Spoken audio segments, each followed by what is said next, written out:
15 अगस्त 1947 देश का पहला स्वतंत्रता दिवस। उस शाम दिल्ली के प्रिंसेस पार्क में ब्रिटिश का झंडा उतारकर तिरंगा फहराया जाना था। तब वहां 30,000 लोगों के इकट्ठा होने का अनुमान लगाया गया था, लेकिन हकीकत में 5 लाख लोगों का सैलाब उमड़ पड़ा। खुद जवाहरलाल नेहरू और लॉर्ड माउंटबेटन को समझ नहीं आ रहा था कि मंच तक जाए कैसे। पंडित नेहरू को लोगों के कंधों पर चढ़कर मंच तक पहुंचाने की जद्दोजहद करनी पड़ी और लॉर्ड माउंटबेटन तो अपनी बग्गी के बाहर से ही नहीं निकल पाए। लॉर्ड माउंटबेटन की बेटी पामेला कहती हैं कि जब मैं वहां पहुंची तो पंडित नेहरू ने मुझे चिल्लाते हुए कहा कि तुम लोगों के सिर और कंधों पर पैर रखते हुए मंच पर आ जाओ, वो बिल्कुल बुरा नहीं मानेंगे। तो मैंने कहा, मैंने ऊंची एड़ी वाली सैंडल पहनी है जो लोगों को चुभ सकती है। तब नेहरू फिर बोले, तो सैंडल को हाथ में लो और आगे बढ़ो। ये कहते हुए नेहरू भी लोगों के ऊपर से होते हुए मंच पर पहुंचे और फिर उन्हें देखते हुए मैंने भी अपनी सैंडल उतारकर हाथों में लिया और इंसानों के सरों पर कालीन की तरह पैर रखते हुए पहुंची, जहां मैं सरदार पटेल की बेटी मणिबेन पटेल के साथ जाकर खड़ी हो गई। उधर माउंटबेटन की बग्गी लोगों के सैलाबों के बीच इतनी बुरी तरह से फंस गई थी कि वो उसमें से उतरने की सोच भी नहीं सकते थे। इसलिए उन्होंने पंडित नेहरू की तरफ देखते हुए चिल्लाकर कहा, लेट्स होस्ट दी फ्लैग, यानी चलिए झंडा फहराइए। जिसके बाद प्रिंसेस पार्क में भारत का महान तिरंगा फहरा गया और माउंटबेटन ने अपनी बग्गी पर खड़े होकर ही तिरंगे को सलामी दी। जिसके बाद कुछ ऐसा हुआ जो अंग्रेजों के 200 सालों के शासन में कभी नहीं हुआ। जी हाँ, भारत की जनता ने पहली बार दिल से किसी अंग्रेज के नाम का जयकारा किया, वो थे लॉर्ड माउंटबेटन। हर तरफ एक ही नारा गूंज रहा था, माउंटबेटन की जय, पंडित माउंटबेटन की जय। उस दिन माउंटबेटन को वो सौभाग्य प्राप्त हुआ जो किसी अंग्रेज को नहीं हुआ था और उनकी आंखें खुशी से भर आईं।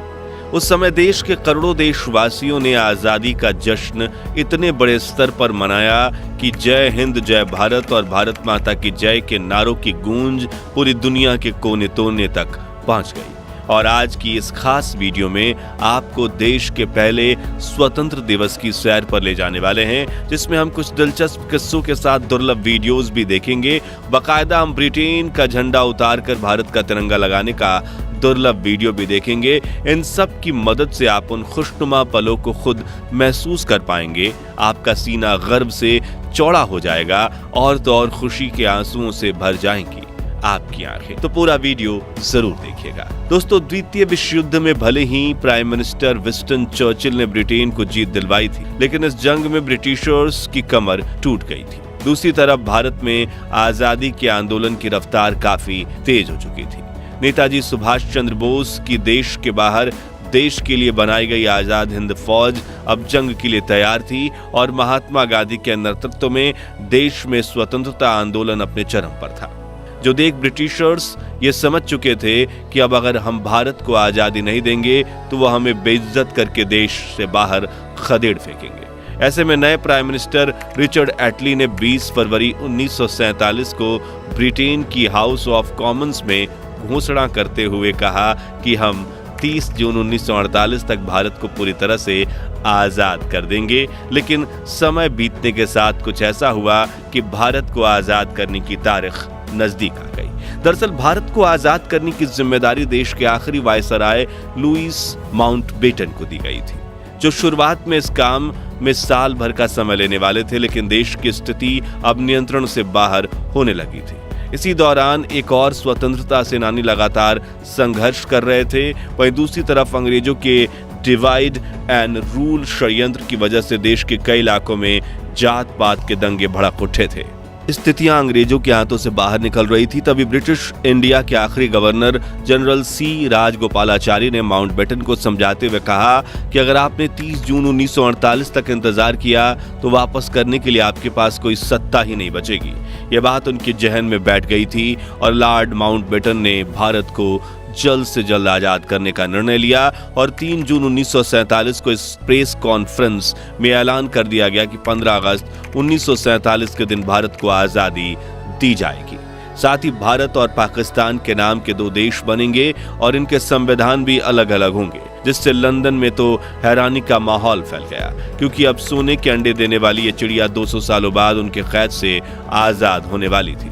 लेकिन भारत में खुशियों का माहौल फैल गया, क्योंकि जिस आजादी के लिए लाखों फ्रीडम फाइटर्स ने अपनी जान दी थी, अब जल्द ही सभी देशवासी उस आजादी की खुली हवा में सांस लेने वाले थे। दोस्तों, क्या आप जानते हैं कि आजादी के दिन तो 15 अगस्त को चुना गया, लेकिन तब आजादी का समारोह 14 अगस्त की दरमियानी रात को ही क्यों शुरू कर दिया गया था?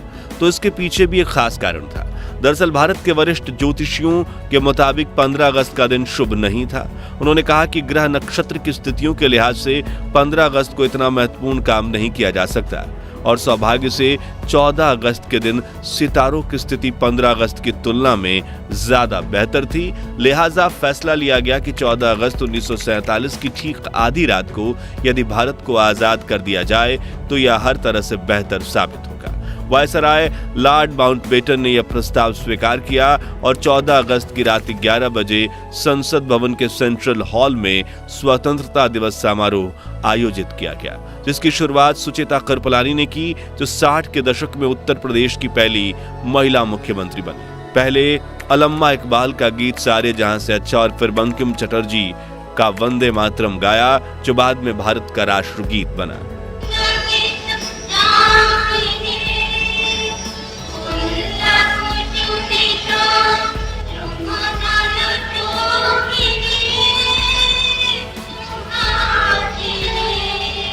ठीक 11:55 पर आजाद भारत के पहले प्रधानमंत्री जवाहरलाल नेहरू ने अपना प्रसिद्ध भाषण ट्रस्ट विद डेस्टिनी यानी कि नियति से मिलन शुरू करते हुए कहा, बहुत साल पहले हमने अपनी नियति से वादा किया था और अब वो समय आ गया है जब हम अपनी प्रतिज्ञा को पूरा करेंगे। पूरी तरह से या पूरी तरह से तो नहीं, लेकिन बहुत हद तक।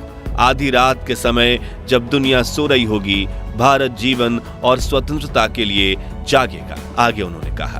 अच्छा है कि इस वक्त खास तौर से इस बात को याद रखें, इस आजादी के दरवाजे पर जब हम खड़े हैं, कि हिंदुस्तान किसी एक फिरके का मुल्क नहीं है, एक मजहब वालों का नहीं है, बल्कि बहुत सारे बहुत किस्म के बहुत धर्म और मजहबों का है। फिर घड़ी में जैसे ही रात के 12 बजे तो एक साथ कई शंख बजने लगे। वहां मौजूद लोगों की आंखों से आंसू बह निकले। महात्मा गांधी और सुभाष चंद्र बोस की जय के नारे से सेंट्रल हॉल गूंज गया।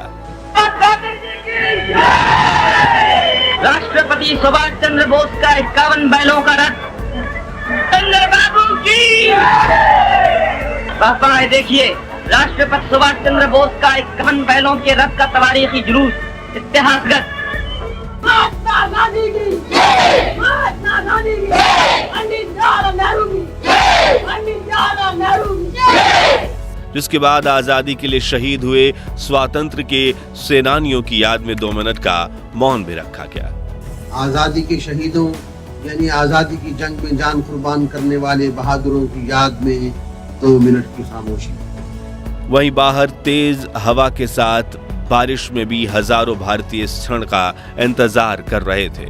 जैसे ही नेहरू संसद भवन से बाहर निकले, मानो हर कोई उन्हें घेर लेना चाहता था। वरिष्ठ पत्रकार खुशवंत सिंह बताते हैं, हम सब रो रहे थे, एक दूसरे की भावनाओं में बह गए थे और आसपास में अनजान लोग भी खुशी से एक दूसरे को गले लगा रहे थे। कुछ समय बाद जवाहरलाल नेहरू और राजेंद्र प्रसाद लॉर्ड माउंटबेटन को औपचारिक रूप से भारत के पहले गवर्नर जनरल बनाने का न्योता देने पहुंचे। माउंटबेटन ने उनका अनुरोध तहे दिल से स्वीकार किया। उन्होंने पोर्ट वाइन की एक बोतल निकाली और अपने हाथों से अपने मेहमानों को वो शराब परोस दी। फिर अपना गिलास भरकर उन्होंने अपना हाथ ऊंचा किया, बोले टू इंडिया। जिसके बाद पंडित नेहरू ने उन्हें एक लिफाफा देते हुए कहा, इसमें उन मंत्रियों के नाम है जिन्हें कल शपथ दिलाई जाएगी। पंडित नेहरू के जाने के बाद जब माउंटबेटन ने यह लिफाफा खोला तो उनकी हंसी छूट गई, क्योंकि वो खाली था। पंडित जी आजादी के दिन इतने खुश थे कि वो उस लिफाफे में मंत्रियों के नाम वाला कागज ही रखना भूल गए थे। उस रात दिल्ली की सड़कों का वर्णन करते हुए एक अमेरिकन पत्रकार ने लिखा कि सड़कों पर लोग खुशी से चिल्ला रहे थे। हिंदू, मुसलमान और सिख सभी आजादी का जश्न मना रहे थे। ऐसा लग रहा था कि नए साल की पहली शाम का न्यूयॉर्क के टाइम स्क्वायर का नजारा।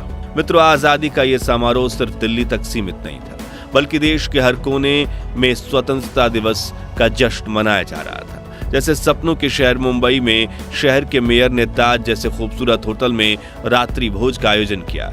हिंदुओं के धार्मिक शहर बनारस में एक मुसलमान द्वारा राष्ट्रीय झंडा फहराया गया, तो वहीं उत्तर पूर्व के पहाड़ी शहर शिलोंग में गवर्नर ने एक समारोह की अध्यक्षता में 4 जवानों द्वारा राष्ट्रीय झंडा फहराया गया। इन नौजवानों में हिंदू, मुसलमान और लड़के लड़कियां 2 जोड़ों में थे। यहाँ दिल्ली में आजादी का जश्न मनाकर कुछ लोग अपने घर चले गए, तो कुछ वहीं संसद भवन के पास हरे लॉन में और फुटपाथ पर सो गए। 15 अगस्त की सुबह 8:30 बजे लॉर्ड माउंटबेटन ने जवाहरलाल नेहरू को स्वतंत्र भारत के प्रथम प्रधानमंत्री के रूप में शपथ दिलाई। आइए इस ऐतिहासिक क्षण की दुर्लभ वीडियो देखते हैं। और हमारे सब प्रधानों के सामने फेडरल कोर्ट के चीफ जस्टिस न्यायमूर्ति श्री हरिलाल कन्या के हाथों देश सेवा की शपथ लेते हैं। इसी तरह गवर्नर जनरल के हाथों अपनी नई हुकूमत के मुख्य प्रधान पंडित नेहरू और दूसरे प्रधान देश सेवा की शपथ ले रहे हैं। बाहर खड़े हुए लोगों का जोश खरोश बढ़ रहा है, इस इंतजार में बेताब हैं कि कब नेताओं के दर्शन हों। आप हैं स्वतंत्र भारत के पहले प्रधान। अगले दिन दिल्ली के सड़कों पर लाखों लोगों का सैलाब उमड़ पड़ा। सड़कें लोगों से इतनी खचाखच भरी हुई थी कि गाड़ी छोड़िए साइकिल पर भी सफर करना मुमकिन नहीं था। शाम 5 बजे इंडिया गेट के पास प्रिंसेस पार्क में माउंटबेटन को भारत का तिरंगा झंडा फहराना था और ये अनुमान लगाया गया था करीब 30,000 लोग आएंगे, लेकिन लोगों की भीड़ बढ़ती गई और पूरे इलाके में 5 लाख लोग इकट्ठा हो गए। इतनी भीड़ भारत के इतिहास में कुंभ स्नान के सिवाय किसी भी अवसर पर एकत्रित नहीं हुई थी। उस पल का अंदाजा आप इसी बात से लगा सकते हैं कि भीड़ को रोकने के लिए लगाई गई बल्लियां, बैंड वालों के लिए बनाया गया मंच, विशिष्ट अतिथियों के दर्शक दीर्घा और रास्ते दोनों ओर बांधी गई रस्सियां, हर चीज लोगों के इस प्रबल धारा में बह गई थी। बैंड वालों के आसपास लोगों की भीड़ इतनी थी कि ढोल बजाना नामुमकिन हो गया था। लोग एक दूसरे से इतना सट कर बैठे थे कि इनके बीच से हवा का गुजरना भी मुश्किल था। इंग्लिश राइटर डोमिनिक लैपियर और लैरी कॉलिंस ने अपनी किताब फ्रीडम एट मिडनाइट में लिखा था कि उस भीड़ में हजारों ऐसी औरतें भी थीं जो अपने दूध पीते बच्चों को सीने से लगाए हुई थी, इस डर से कि कहीं उनके बच्चे बढ़ती हुई भीड़ में पिचक न जाए। जब उन्हें भीड़ का धक्का लगता था, वो अपने बच्चों को उन्हें रबड़ की गेंद की तरह हवा में उछाल देती और जब वो नीचे गिरता तो उन्हें पकड़कर फिर से उछाल देती। एक क्षण में हवा में इस तरह कई बच्चे उछाल दिए गए। मंच पर खड़ी लॉर्ड माउंटबेटन की 17 साल की बेटी पामेला की आंखें आश्चर्य से फटी की फटी रह गईं। वो सोचने लगी, हे भगवान, यहाँ तो बच्चों की बारिश हो रही है। प्रिंसेस पार्क में भारत के तिरंगे को लहराता देखने का सौभाग्य जिस भी भारतीयों को प्राप्त हुआ, उनका जीवन धन्य हो गया, क्योंकि 200 सालों की कड़ी तपस्या के बाद जब आजादी का तिरंगा फहराया गया, तब अचानक से तेज हवाएं चलने लगी और तिरंगे के ठीक पीछे एक इंद्रधनुष उभर आया, मानो प्रकृति भी भारत की आजादी का जश्न मना रही हो। ऐसा ही माहौल पूरे देश में था। हर जगह जुलूस निकल रहे थे, लोग खुशी से एक दूसरे को गले लगा रहे थे और आजादी के जश्न को मना रहे थे। हालांकि देश के कुछ हिस्सों में लोग बंटवारे का दर्द भी सह रहे थे। उनके लिए 14 अगस्त की रात खुशनुमा नहीं बल्कि दुख, दर्द और पीड़ा भरी काली रात थी, जिस विषय में आप हमारी डिटेल्ड वीडियो डिस्क्रिप्शन में दी हुई लिंक से देख सकते हैं। और यही कारण है कि 15 अगस्त के दिन यहाँ राष्ट्रपिता महात्मा गांधी, जिनकी भारत की आजादी में अहम भूमिका थी, वो नहीं दिखाई दे रहे हैं, क्योंकि उस वक्त वो ना तो संसद में दिखे थे, ना राष्ट्रपति भवन में, ना इंडिया गेट पर और ना ही लाल किले पर। 14 अगस्त की रात प्रधानमंत्री जवाहरलाल नेहरू ने जो भाषण दिया था, वो भाषण गांधी जी ने नहीं सुना था, बल्कि उस रात वो 9 बजे ही सोने चले गए थे। उस वक्त गांधी जी कलकत्ता के बेलिया घाट में लगभग खंडहर हो चुकी हैदरी मंजिल नाम की हवेली में विश्राम कर रहे थे, क्योंकि देश के बंटवारे से शुरू हुई सांप्रदायिक हिंसा को शांत करवाने के लिए बापू 13 अगस्त को कलकत्ता पहुंचे, जहां वो हिंसक प्रवृत्तियों को रोकने की कोशिश कर रहे थे। 15 अगस्त की सुबह 2 बजे वो नींद से उठे और हिंसक दंगे रोकने और शांति स्थापित करने के लिए उपवास रखा, जिसके बाद उन्होंने गीता पाठ करवाया और दोपहर के वक्त बेलिया घाट में एक प्रार्थना सभा में पहुंचे, जहां समाज के हर तबके के लोग मौजूद थे। जी हां, इस तरह आजादी के दिन महात्मा गांधी ने अन्न का एक भी निवाला नहीं खाया था और वो आजादी के जश्न से भी दूर थे, क्योंकि वो देश में दंगे फसाद रोकना चाहते थे। तो साथियों, 15 अगस्त 1947 भारत के महान इतिहास का वह ऐतिहासिक दिन था जब हमारे देश को आजादी मिली। वहीं आजादी जिसके लिए भगत सिंह, राजगुरु, सुखदेव, चंद्रशेखर आजाद जैसे लाखों क्रांतिकारियों ने हंसते हंसते अपने प्राण की आहुति दे दी थी। वही आजादी जिसके लिए नेताजी सुभाष चंद्र बोस ने देश के बाहर देश के लिए आजाद हिंद फौज खड़ी कर दी थी। वही आजादी जिससे अहिंसा से पाने की कोशिश में महात्मा गांधी, सरदार पटेल और पंडित जवाहरलाल नेहरू के साथ करोड़ों भारतीयों का काफिला खड़ा था। तो दोस्तों, अगर आप भी देश को आजादी दिलवाने वाले फ्रीडम फाइटर्स पर गर्व करते हैं तो उनके सम्मान में कमेंट बॉक्स में जय हिंद, जय भारत जरूर लिखें। ये वीडियो अच्छा लगा हो तो लाइक और शेयर करके 11,000 लाइक्स के लक्ष्य को हासिल करने में हमारी मदद कीजिए। और भारत के महान इतिहास से जुड़े ऐसे ही दुर्लभ वीडियोस के लिए हमारे चैनल को सब्सक्राइब करके पास वाली घंटी जरूर बजा दीजिए। मिलते हैं अगली वीडियो में। जय हिंद, वंदे मातरम।